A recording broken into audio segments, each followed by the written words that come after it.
வணக்கம். Welcome back to Jas Tamil YouTuber. இன்னைக்கு இந்த பதிவில் நம்ம பார்க்க போகிறது, நாளைய தினம் நவராத்திரியுடைய 7ஆம் நாள் இல்லையா. நம்ம தொடர்ந்து இந்த 6 நாட்களுமே நவராத்திரியுடைய அந்த நாளுடைய சிறப்பு பற்றியும், அந்த நாளில் நம்ம எந்த அம்மனை வழிபாடு பண்ணணும், என்ன மந்திரம் சொல்லி வழிபாடு பண்ணணும், என்ன பூ வச்சு வழிபாடு பண்ணணும், என்ன கோலம் போடணும், என்ன நைவேத்தியம் வைக்கணும், என்ன தானம் பண்ணணும் அப்படின்னு இந்த மாதிரி விஷயங்கள்லாம் பார்த்துக்கிட்டு வரோம். அந்த வரிசையில் இன்றைய தினம் நம்ம நவராத்திரியுடைய 7ஆம் நாள் வழிபாடை பற்றி தெரிஞ்சுக்க போகிறோம். தொடர்ந்து பதிவை பாருங்க. அதுக்கு முன்னாடி உங்களுக்கு ஆன்மீகம் சம்பந்தப்பட்ட தகவல்கள் பிடிக்கும் அப்படின்னா நம்ம சேனலை சப்ஸ்கிரைப் பண்ணிட்டு பார்க்கறதுக்கு கொஞ்சம் கன்சிடர் பண்ணுங்க. இப்போ வாங்க நம்ம பதிவுக்குள்ளார போலாம். மலைமகள் வழிபாட்டையும் அலைமகளுடைய வழிபாட்டையும் முதல் 6 நாட்கள் நம்ம நிறைவு செஞ்சுட்டு 7ஆவது நாள் பார்த்தீங்கன்னா கலைமகள் அப்படின்னு சொல்லப்படக்கூடிய சரஸ்வதி தேவி வழிபாட தொடங்கக்கூடிய நாள் தான் நாளைய தினம் வரக்கூடிய நவராத்திரியுடைய 7ஆவது நாள். இந்த 7ஆவது நாள்ல எல்லா வகையான கலைகளுக்கும் முழு முதல் அரசியா இருக்கக்கூடிய சரஸ்வதி தேவியை தான் நம்ம அடுத்து வரக்கூடிய 3 நாட்களும் வழிபாடு செய்ய போறோம். நவராத்திரி பண்டிகையோட 7ஆவது நாள்ல பார்த்தீங்கன்னா அம்மன் 7 வயது குழந்தையா நமக்கு அருள் தராங்க.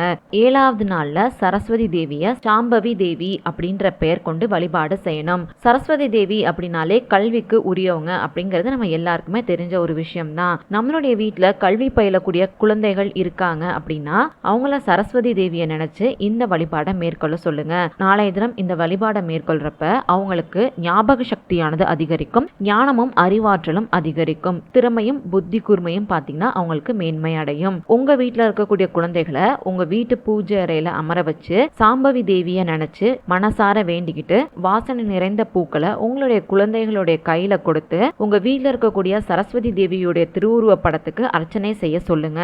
அர்ச்சனை செய்யறப்ப ஓம் சாம்பவி தேவியே நமக அப்படிங்கிற இந்த மந்திரத்தை 11 முறை உங்களுடைய குழந்தைகள் வாயால சொல்லி உச்சரிச்சு வழிபாடு செய்யணும். ஒருவேளை உங்களுடைய குழந்தைகள் ரொம்ப சின்ன குழந்தைகளா இருக்காங்க, எல்கேஜி யூகேஜி இது மாதிரி தான் படிக்கிறாங்க, அவங்களுடைய வாயில சொல்ல வரல அப்படிங்கிற பட்சத்துல அவங்களுக்கு பதிலாக நீங்க சொல்லலாம். பெரிய குழந்தைகளா இருக்கக்கூடிய பட்சத்துல அவங்க சொல்றது தான் ரொம்ப ரொம்ப நல்லது.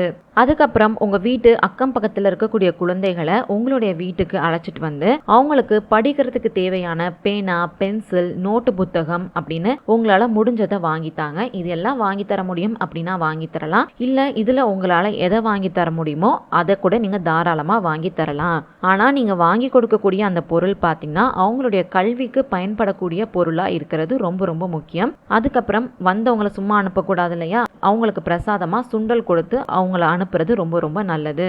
நாளைய தினம் நீங்க குழந்தைகளுக்கு செய்யக்கூடிய இந்த ஒரு சின்ன தானம் பாத்தீங்கன்னா உங்க சந்ததியில அடுத்தடுத்து வரக்கூடிய குழந்தைகளுடைய அறிவாற்றலும் திறமையும் ஞாபக சக்தியும் பாத்தீங்கன்னா நிறைந்த பிள்ளைகளா இருப்பாங்க. இப்ப அடுத்தது சாம்பவி தேவிக்கு உரிய கோலம், பூ இதெல்லாம் என்ன அப்படிங்கறத நம்ம பார்த்துடலாம். கோலம் பாத்தீங்கன்னா நறுமண மலர்களால கோலம் போட்டுக்கோங்க.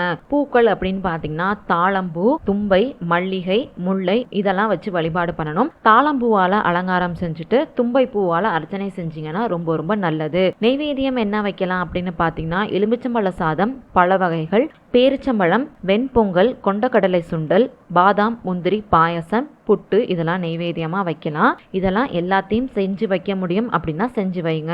இல்ல அப்படின்னாலும் இதுல உங்களால எதை செய்ய முடியுமோ ஏதாவது ஒரே ஒரு நெய்வேத்தியம் கூட தாராளமா நீங்க வச்சு வழிபாடு செய்யலாம். நாளைய தினம் அம்மனுக்கு உகந்த நிறமா சொல்லப்படுறது அப்படின்னு பாத்தீங்கன்னா இளஞ்சிவப்பு நிறம். நாளைய தினம் உங்க வீட்டுல இருக்கக்கூடிய பெண்கள் எல்லாருமே இளஞ்சிவப்பு நிறத்துல ஆடை அணிந்து கொள்றது ரொம்ப நல்லது. உங்களுடைய வீட்டுக்கு வரக்கூடிய கன்னி பெண்கள் மற்றும் சுமங்கலி பெண்களுக்கு இளஞ்சிவப்பு நிறத்துல வளையல், பிளவுஸ் பிட், மற்ற மங்கள பொருட்கள் எல்லாத்தையும் வச்சுத்தாங்க. இதோடைய சேர்த்து நீங்க வைக்கக்கூடிய நெய்வேத்தியமும் அவங்களுக்கு தரது ரொம்ப ரொம்ப நல்லது.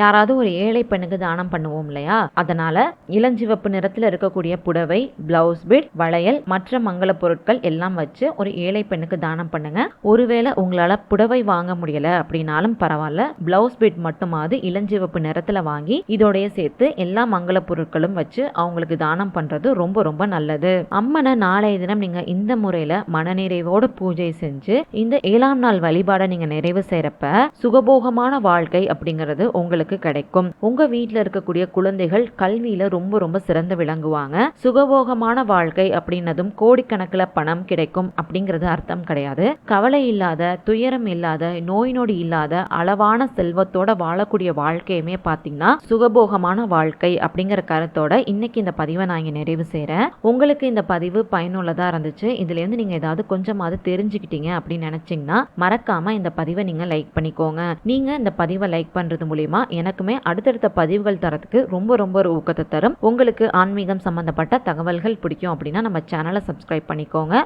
நாளைய தினம் நவராத்திரியுடைய 8ஆம் நாள் பதிவோட உங்களை வந்து சந்திக்கிறேன். நன்றி, வணக்கம்.